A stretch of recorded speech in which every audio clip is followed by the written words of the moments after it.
صدر Donald Trump نے field marshal سعید عاصم منیر سے ملاقات کو اعزاز قرار دے دیا۔ تاریخی ملاقات کے بعد میڈیا سے گفتگو میں کہا، فیلڈ مارشل عاصم منیر کو جنگ روکنے کے لیے شکریہ ادا کرنے کے لیے مدعو کیا گیا ہے۔ مزید انہوں نے کہا کہ وائٹ ہاؤس مدعو کیا گیا ہے فیلڈ مارشل کا شکریہ کہ وہ جنگ کی طرف نہیں گئے۔ پاکستان کے ساتھ تجارتی معاہدے پر بات چیت ہو رہی ہے۔ پاکستان اور بھارت دونوں جوہری طاقتیں ہیں، دونوں ممالک کی قیادت بہت عظیم ہے۔ پاکستان عراق کو امریکہ سے زیادہ بہتر جانتا ہے۔ پاکستانی اس صورتحال سے خوش نہیں۔ پاکستانی عہدیداروں سے ایران کے حوالے سے بھی بات کی۔ اگر ایران کو جوہری اثاثوں کی اجازت دی گئی تو ساری دنیا کو دینی پڑے گی۔ ایران سے بند دروازوں کے پیچھے کوئی مذاکرات نہیں چل رہے۔ امریکی صدر ڈونلڈ ٹرمپ اور فیلڈ مارشل عاصم منیر کے درمیان ظہرانے کے موقع پر 2 گھنٹے تک طویل ملاقات ہوئی۔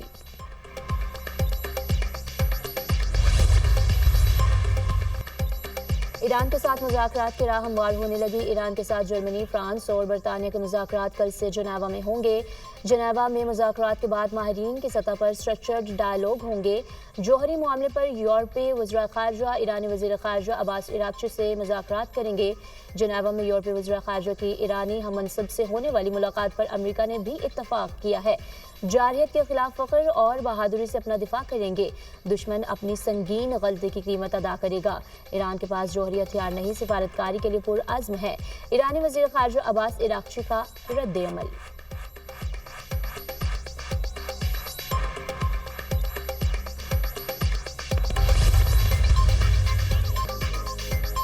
ایران نے امریکہ یا اسرائیل سے جوہری مذاکرات دوبارہ شروع کرنے کے لیے کوئی رابطہ نہیں کیا۔ ہم دھمکیوں کے سائے میں مذاکرات نہیں کر سکتے۔ ہم نے کسی سے رابطہ نہیں کیا، ہم صرف اپنا دفاع کر رہے ہیں۔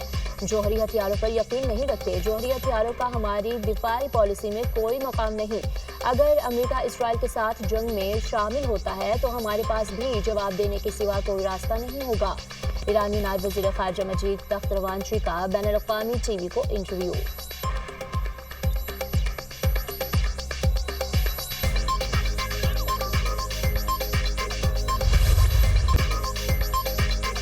ایران اسرائیل جنگ، ڈونلڈ ٹرمپ کی حکمت عملی نے دنیا کو الجھا کر رکھ دیا۔ ڈونلڈ ٹرمپ ایک ہی وقت میں مختلف موقف اختیار کرنے لگے۔ کہا، میرا اگلا قدم کیا ہوگا کوئی نہیں جانتا۔ ٹرمپ نے ایران پر حملے کی منظوری دی یا نہیں دی؟ مختلف دعوے سامنے آنے لگے۔ ایران پر امریکی حملے کا معاملہ جوہری پروگرام کے ساتھ جڑا ہوا ہے۔ ٹرمپ ایران پر حملے کا حکم ایرانی رد عمل کو دیکھ کر دے گا۔ جوہری پروگرام کے حوالے سے ٹرمپ ایرانی حکام کو ملاقات کی دعوت دیں گے۔ ایران ملاقات کی پیشکش قبول کر سکتا ہے، امریکی میڈیا کا دعویٰ۔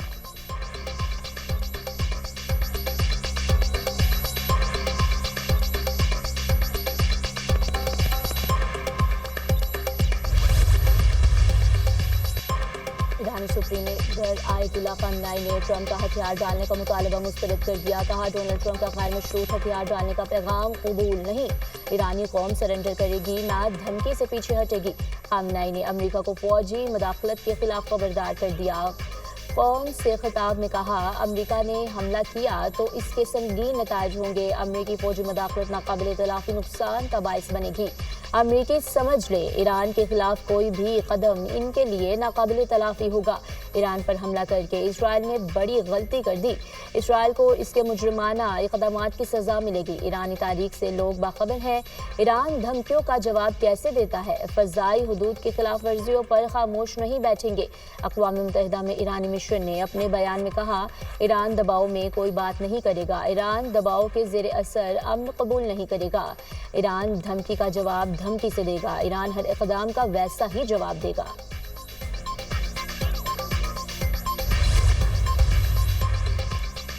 روسی صدر ولادیمیر پوٹن نے ایک بار پھر ایران اور اسرائیل کے درمیان ثالثی کی پیشکش کر دی۔ کہا، ایران اسرائیل جنگ کے حوالے سے صدر ٹرمپ کے ساتھ رابطے میں ہوں۔ اسرائیلی حملوں میں ایران کی زیرزمین تنصیبات کو نقصان نہیں پہنچا۔ ایران میں رجیم چینج آپریشن کے تباہ کن نتائج ہوں گے۔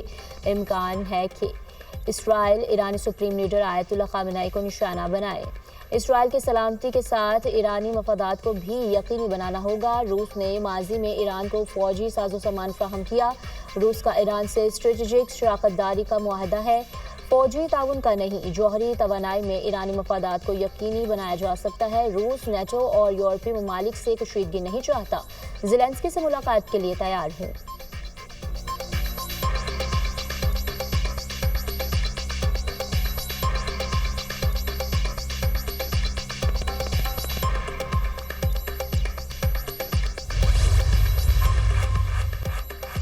چینی وزیر خارجہ کا مصری اور عمانی ہم منصبوں سے ٹیلی فونک رابطہ، ایران اسرائیل جنگ پر تفصیلی بات چیت۔ چینی وزیر خارجہ کا مشرق وسطی کی صورتحال پر تشویش کا اظہار، امن اور سلامتی کے لیے چین پرامن کوششیں جاری رکھے گا۔ چینی وزیر خارجہ وانگ یی۔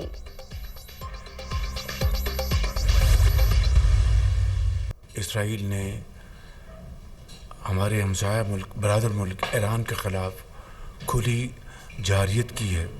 غزہ میں جو اس وقت جو صورتحال ہے انتہائی نہ صرف دلگیر ہے، انتہائی افسوسناک ہے۔ 50,000 سے زائد وہاں پر لوگ شہید ہو چکے ہیں۔ ظلم کا بازار گرم ہے۔ میں سمجھتا ہوں کہ اس کے لیے بھی عالمی ضمیر اب کب جاگے گا۔ اسرائیل نے ایران کے خلاف کھلی جارحیت کی، خطے کی موجودہ صورتحال عالمی امن کے لیے خطرہ ہے۔ غزہ میں 50,000 سے زائد لوگ شہید کر دیے گئے۔ فلسطین کی صورتحال پر عالمی ضمیر کب جاگے گا؟ وزیر اعظم کی کابینہ اجلاس میں گفتگو، کہا افواج پاکستان کی شاندار کارکردگی سے جنگ میں کامیابی حاصل ہوئی۔ پاکستان کے سفارتی وفد نے امریکہ یورپ میں ملک کی بھرپور نمائندگی کی۔ شہباز شریف کی بلاول بھٹو اور سفارتی وفد کے تمام ممبران کو شاباش۔ وزیر اعظم نے فیلڈ مارشل سید عاصم منیر کی دورہ امریکہ کے دوران امریکہ میں مقیم پاکستانیوں سے خطاب کی تعریف کی۔ فیلڈ مارشل کو پاکستان کی سرحدوں اور مفادات کے دفاع کے لیے پختہ عزم کے اظہار پر خراج تحسین پیش کیا۔ وزیر اعظم نے مزید کہا پاکستان کو ڈیفالٹ سے واپس لائے مستحکم طریقے سے آگے بڑھ رہے ہیں۔ IMF کو بتا دیا تھا زراعت فرٹیلائزر پر ٹیکس نہیں لگنے دیں گے۔ وفاقی کابینہ نے عوام دوست وفاقی بجٹ پر وزیر خزانہ محمد اورنگزیب اور ان کی ٹیم کو خراج تحسین پیش کیا۔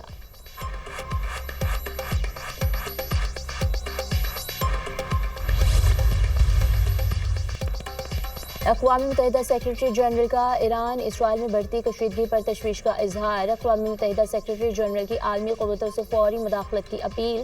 تصادم کو عالمی رخ اختیار کرنے سے روکا جائے، انطونیو گوتریس کا فوری جنگ بندی کا مطالبہ۔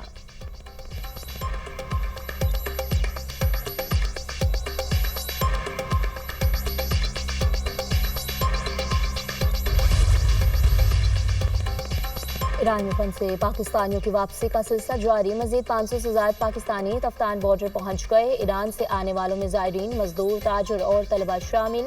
آج صبح PIA کی پہلی خصوصی پرواز اشوک آباد سے 107 مسافروں کو لے کر اسلام آباد پہنچی۔ پاکستانی شہری زمینی راستے کے ذریعے ایران سے ترکمانستان کے شہر اشوک آباد پہنچے۔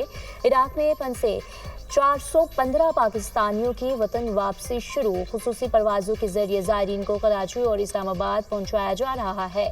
نائب وزیر اعظم اور وزیر خارجہ اسحاق ڈار کی زیر صدارت اجلاس ایران اور عراق میں پھنسے پاکستانی شہریوں اور زائرین کے انخلاء سے متعلق مشاورت۔ اسحاق ڈار کا انخلاء سے متعلق کی جانے والی کوششوں پر اطمینان کا اظہار۔ کہا دفتر خارجہ دیگر محکموں کے ساتھ مل کر پاکستانی شہریوں کی وطن واپسی کو تیز کرے۔ وزارت خزانہ اور ایشیائی ترقیاتی بینک کے درمیان $1 ارب کا فائنانسنگ معاہدہ طے۔ حکومت پاکستان نے 5 سالہ مدت کی مالیاتی سہولت پر دستخط کر دیے۔ وزارت خزانہ کے اعلامیے کے مطابق $1 ارب کی فائنانسنگ میں سے $50 کروڑ ADB سے گارنٹیڈ ہے۔ رقم resource mobilization and utilization reforms program کے تحت خرچ ہوگی۔ ذرائع وزارت خزانہ کے مطابق رواں ماہ کے اختتام تک $1.3 ارب کی مزید کمرشل فائنانسنگ ہوگی۔ $1.3 ارب کی کمرشل فائنانسنگ چائنیز بینکوں سے متوقع ہے۔ IMF کے ساتھ جون کے اختتام تک زر مبادلہ ذخائر $14 ارب کا ہدف ہے۔ IMF کے ساتھ زر مبادلہ ذخائر کے ہدف کو پورا کیا جائے گا۔ سیکرٹری خزانہ وزیر اعلیٰ پنجاب کی زیر صدارت خصوصی اجلاس۔ Nawaz Sharif IT city project پر پیش رفت کا جائزہ۔ Nawaz Sharif IT city special technology zone authority سے منظور شدہ پنجاب کا پہلا ادارہ بن گیا۔ نواز شریف IT سٹی میں دنیا کے بڑے اور نامور انٹرنیشنل IT گروپس کا اظہار دلچسپی۔ لندن کا نامور امپیریل کالج نووے کیئر کے اشتراک سے میڈیکل کالج اور اسپتال بنائے گا۔ مریم نواز کا نواز شریف IT سٹی کے قیام کے لیے مزید مؤثر، تیز تر اور ضروری اقدامات کی ضرورت پر زور۔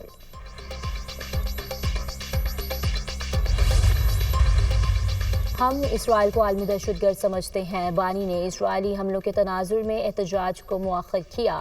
ایران اسرائیل کشیدگی حکومت صرف بیانات دے رہی ہے.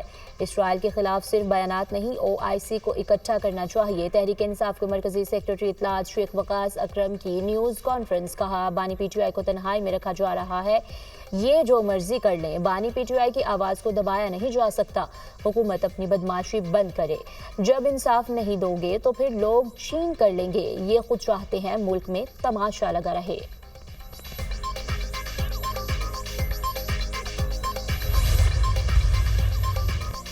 کراچی میں ڈمپر ڈرائیور شہریوں کی زندگیاں نگلنے لگے. راشد منہاس روڈ پر خوفناک ٹریفک حادثہ. تیز رفتار ڈمپر گاڑی پر الٹ گیا. ڈمپر تلے دب کر بچی اور خاتون جاں بحق.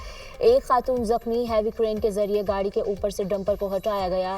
ریسکیو اہلکاروں نے لاشیں اور زخمی خاتون کو اسپتال منتقل کر دیا. ڈمپر میں بجری لوڈ تھی. ڈرائیور فرار ہو گیا.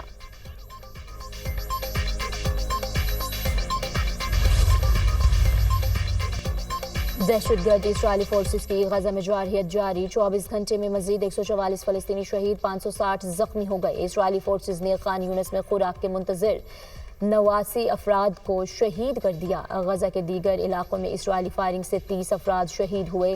شہداء کی تعداد 55,613 ہو گئی. 1,29,760 افراد زخمی ہو چکے. اسپتالوں میں ایندھن کی کمی سے زخمیوں اور مریضوں کی زندگیوں کو خطرات لاحق. فلسطینی حکام